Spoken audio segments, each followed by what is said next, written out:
Okay, now the story in Fable 3 is much better than any of the other Fables. All two of the other ones. All two of the other ones. This one is much better. It's actually really, really good. It's I say this a lot, the classic story of rebellion, pretty much. People don't like this king.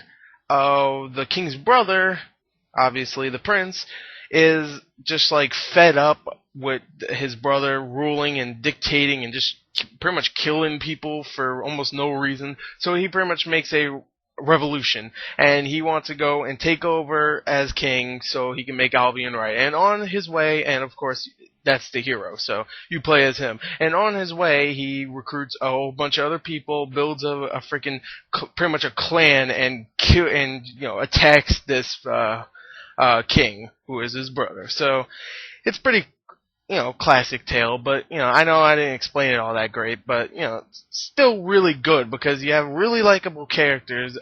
Finally, your hero can talk. I'll talk about that a little bit more in the sound. And you really like these characters. You really like the story because it's a story that is classic and, used a lot in like movies, but not really much in video games. So it's really cool to see it in this world. So yeah, I really like the story. Let's go on to the sound of the game.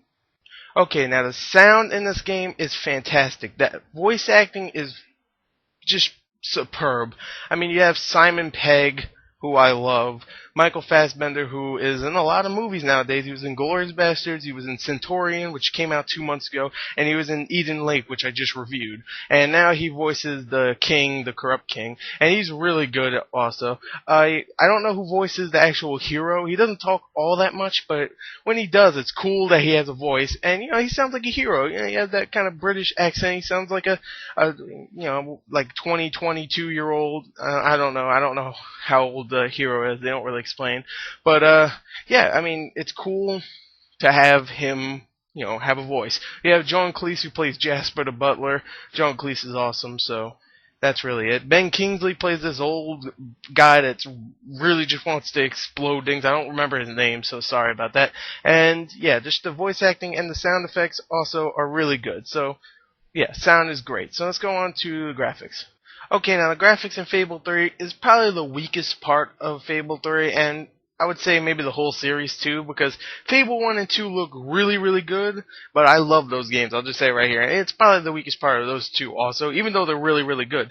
This time, it looks more like just what Fable 2 looked like, except the character models look a little weaker than in Fable 2, at least from my memory, because I haven't played Fable 2 in like a year. So, I mean, I don't know what happened, but the facial animations and just the way they look all muddy and weird and disjointed, it just doesn't look right.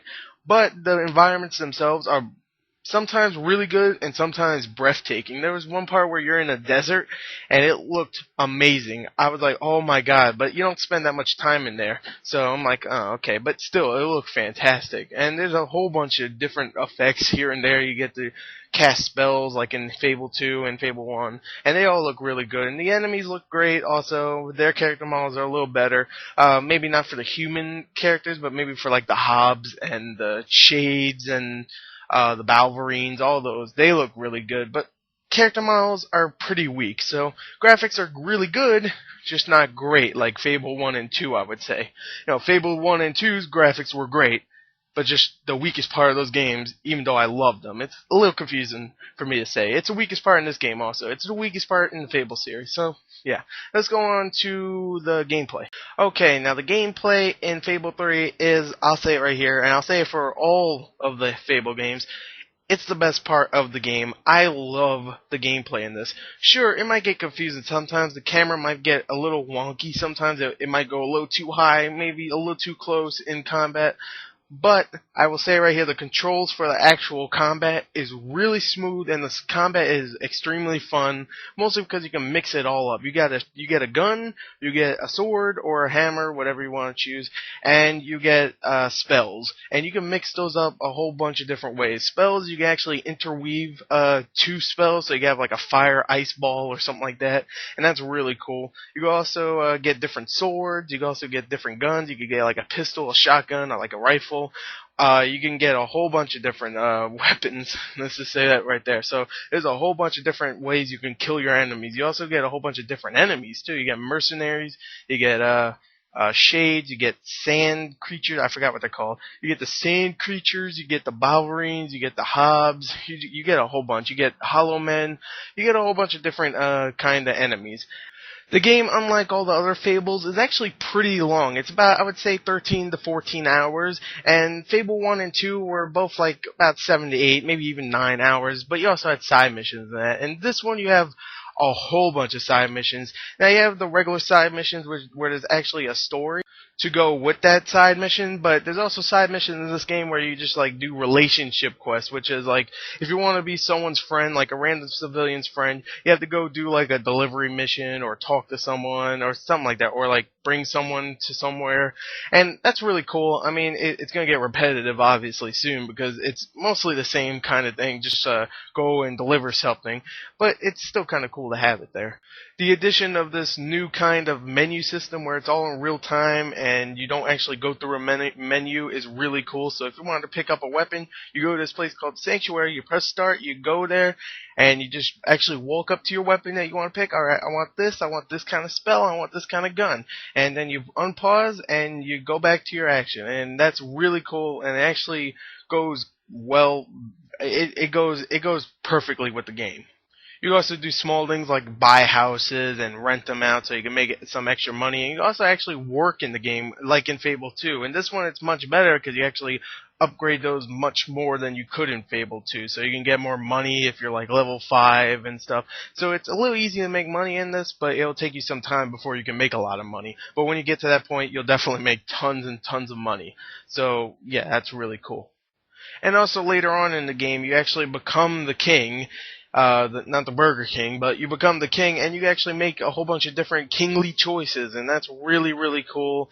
Later on, there is somewhat of a plot twist that I didn't mention that in the story because I don't really want to talk about it because it's actually a really cool plot twist involving you as the king. But yeah.